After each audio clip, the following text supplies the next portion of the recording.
For those of you who frequent my channel, you know that I'm passionate about all things audio.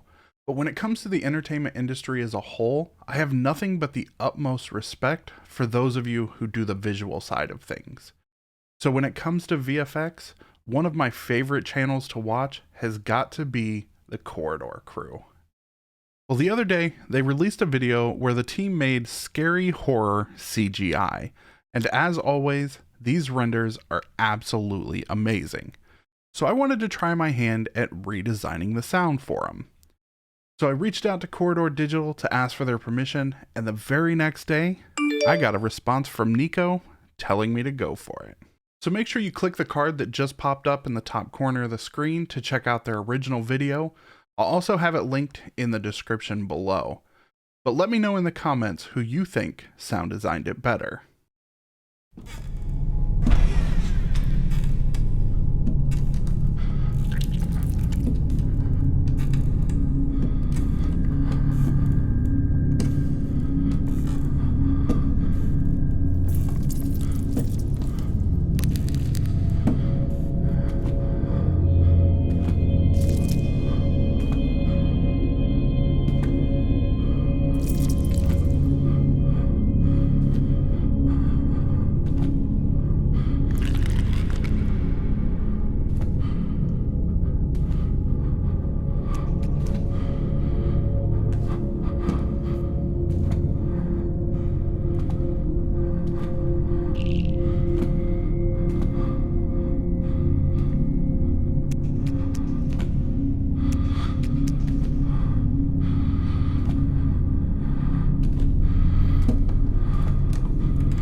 Alright guys, so that's going to wrap things up for this video. Thank you again to the Corridor Crew for allowing me to use these renders and redesign the sound for them. If you're new to the channel, make sure you hit that subscribe button along with the notification bell so you never miss out on any future content. And if you'd like to be a part of the Sound Effects Guy Discord server, you'll find that linked in the description below. Until next time.